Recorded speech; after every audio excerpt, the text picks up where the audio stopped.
Welcome back to the Outside Looking In, man. We're about to get to this AFC. Obviously, draft's coming up soon, Thursday, I believe. We're just gonna jump in with the AFC East. Buffalo, New England, Miami, and the Jets. Was New England's division for the longest. Now Buffalo has kind of taken over, and we'll just start with the defending champs of the conference, the Buffalo Bills. Kind of talk about their off season or lack thereof. Plus, excuse me, the draft possibilities. Obviously we got to start off with Josh Allen, man, MVP caliber player. He's gonna be, leading this team for the foreseeable future. They got him with Diggs. They had a connection. They blew out the Patriots in the playoffs, and then probably had the game of the century against the Chiefs. And honestly, for them, it's almost just a running back. Bring the entire team back. They did lose their OC, I believe. Went to the Giants. With Bill Belichick trying to ruin that, in my opinion, but different story for a different day. I think for them, man, they just need to run it back, the team, keep the team intact, and just go from there. What's your thoughts on the Bills? Speaking of running back, I think that needs to be their number one priority in the draft. I really think they need to find a quality, three down back, because the running back by committee approach has not necessarily been helping them out. Josh Allen, yes, he can use his legs, but I think he's running a bit too much.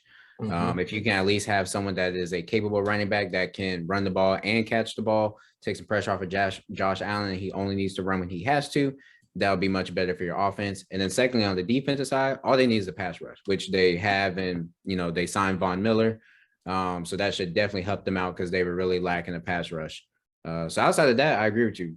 They added where they needed to in the pass rush, get you a running back in the draft, and just continue growing from there. And they should be good to go. Obviously, another contending season.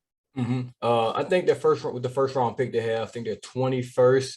I would go. They got cornerback as an option. They kind of need another guy across from Tre'Davious White, who was hurt last year. They could go pass rush to try to pair somebody with Von Miller. I've been seeing a lot of receivers in their mocks. Obviously, they got Diggs. Davis stepped up in the playoffs, so maybe they give him a look, as a true number 2. They did sign Jamison Crowder, but maybe they want to bring in another guy. Most teams need 4 or 5 receivers this year. But I think they'll probably go on the defensive end, not the defensive end, the defensive side of the ball. I don't think they'll draft a running back at 21. I think this is not the draft for that. They might take a running back second or third round, but they have options. I think they're, one of the teams in the first round that can go any direction. It's not like a super need on any part of their roster. All right, moving on to the Patriots, man. They shockingly, in my opinion, made the playoffs last year. Defense carried them. Running game kind of carried them. They won a game, throwing the ball 2-3 times, I believe. So that's definitely shocking to make the playoffs. They traded for Devontae Parker, if I'm not mistaken. Yes, they did. In the offseason, that's not really, a major play, but it is receiver help. They need receiver help. Bill Belichick has been pretty awful in the draft. I think they re-signed Malcolm Butler from, a 2-year deal. So he's coming back. Trent Brown's coming back to tackle that they let go. So, they signed a couple guys. They helped themselves in free agency, but they're still going to have to hit in the draft. They have to hit on a receiver. It's just they have to give Mac Jones some help, in that receiving game, because N'Keal Harry just hasn't been it. Nelson Aguilar hasn't been it. So, the guys they have on the roster, they're just not showing up. Yeah, I think the receiver that Jones had the best connection with was Jacoby Myers.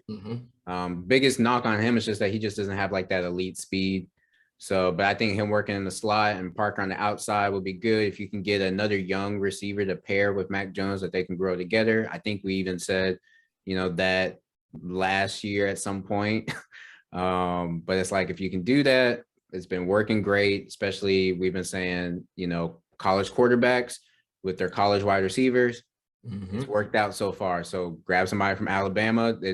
One of the Alabama receivers should still be there. Mechie will definitely be there because I doubt anybody drafts him in the first round with his ACL injury. So that could definitely work out. Defense will be fine because it's Bill Belichick. The biggest thing about the Patriots, as long as they're playing for the Patriots, they do fine. Once they leave and go play somewhere else, they don't do so well. But once they come back, they play fine. A la, Van Noy. So, hey, Malcolm Butler coming back, he might do just like what he did in the Super Bowl the first time, not the second time when he didn't play. So we'll see. But I figured they'll be fighting for a wild card spot again. And we'll see where it goes from there. Yeah, basically. And then moving on to the team that probably had the most exciting offseason in the AFC East, Miami Dolphins. Obviously, well, they first started off with Mike Gesicki. They franchise tagged him. I was kind of hurt about that because wanted him down in New Orleans. So they got their tight end back, one of the best tight ends, in the league. But then they signed Chase Edmonds at running back. I still don't think he's the answer, but that is an upgrade to kind of what they had with Gaskin and a couple other guys they had out there. Signed Connor Williams to offensive line. They signed Teron Armstead from the Saints, so they got offensive line help. They signed Allen Hurns at receiver, and obviously they had the biggest trade of the offseason, getting Tyreek Hill. A shocker of a trade when it went down. It's kind of out of nowhere. I knew Tyreek Hill wanted a new deal, but to see him get traded was kind of crazy. Got a new deal in Miami. So for this point, this year for the Miami Dolphins, it's basically, hey, Tua, we've done everything for you. We brought in receivers. We brought an offensive lineman. We got another running back in the building. The defense was already solid. We got a top 7-ish tight end, maybe higher. Hey, you're either gonna sink or swim right now. You're gonna be the man or you're not. I think this is a big year for Tua. If he can't get it done with these weapons, this offensive line, the staff they have, then it might be over for him. Yeah, because what really helped out, Xavier Howard at one point last year, I believe he wanted to be traded, but instead they just gave him a new deal. And they've got Byron Jones on the other side, so they're set at corner. They might need some safety help, but like I said, they're set at corner, set at the D line, because their D line is still young. All their adjustments that they made on offense is going to be a track meet between Hill and Waddle, for opposing defenses. I think they're lacking size at wide receiver, but with the fact that Tua doesn't really push the ball down the field, doesn't necessarily matter, but it could come into effect in the red zone. But the biggest thing is, Tua, this is your year. You've got to get them into the playoffs because it's either this year or they're looking for another quarterback. And then one small thing to look to see how they use Mike Gesicki, because I know one big reason why he was franchise tagged and not given a contract was because he wanted wide receiver money and they want to give him tight end money. Yep. So see if they play him, more on the line, or if they, utilize him more in the slot, which they have been doing, because that's going to determine what type of money they're going to have to give him. So that's going to be interesting to watch throughout the year. But yeah, it's this season is 100% on Tua. Every other Dolphin is fine because they have a rookie coach. So everybody stays after this year. If it succeeds, if it fails, Tua's out. Yeah, I agree. And to the worst team in the division, the Jets. My main thing for them is basically a quarterback. Hey, Zach has to improve. Zach Wilson. He has to improve this season. They have, I believe, the number 4 and number 9 pick in the draft, so they can't miss. They can't miss on those guys. It's going to be a top heavy draft. I think they should go after one of the offensive linemen if they want to start the receiver. Because I think once one receiver goes, a lot will go after. So if they want to start that receiver, just I don't know the word I'm looking for, but the receivers will start falling after somebody drafts one. If they started off, that wouldn't be a problem as well. You got to get them a receiver, a number 1 guy. I know they signed Corey Davis. Wasn't the same. They had I can't think of the kid from Ole Miss name right now. Moore, I believe. He was okay.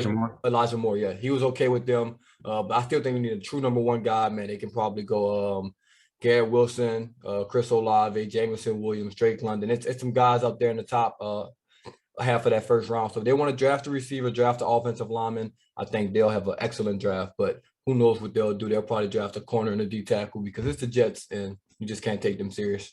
Well, and see, for me, I was going to say at 4, you look at taking Stingley, see how that goes. But I'm 100% in the fact that you can't do defense for both first round picks.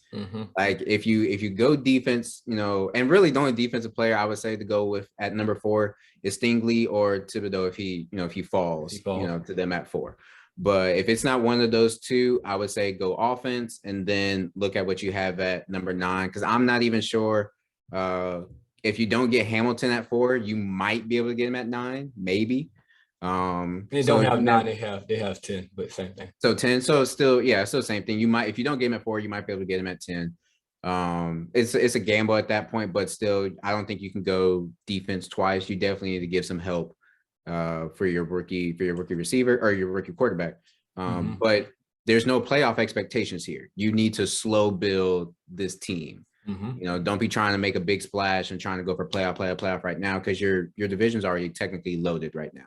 So let them fight and beat each other up now. You do the slow grow, and then, you know, you come out on top later on in a couple of years. And that's also why I think they should start from the interior, man. You try to, if you can get an edge rusher at 4 and an offensive lineman at 10, the fans won't like it. You know, the fans want the sexy picks. They want the receivers, the corners, this and that. But, man, you're not going anywhere. Build that offensive line up. Build a defensive line up. Corner is not a bad position. Not unique corners, especially in the NFL today. So, man, you got to go to the core positions on the team, and then you just build from there. You can, especially this draft, you can find receivers in the second round, man. So, I think if they want to copy a blueprint, copy what the Jags did when they were drafting Ramsey and Fournette, and I believe that was when they also drafted Taylor and Robinson on the offensive line, and it built them to an AFC championship contending team. You know, it's just coaching and bad quarterback play that kept them from the Super Bowl. But if you want to follow that blueprint, that's fine for the Jets.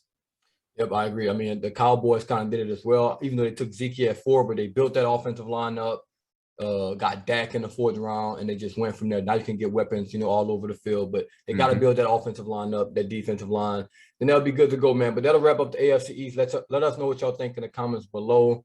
This the Boot Tragedies, and we're out.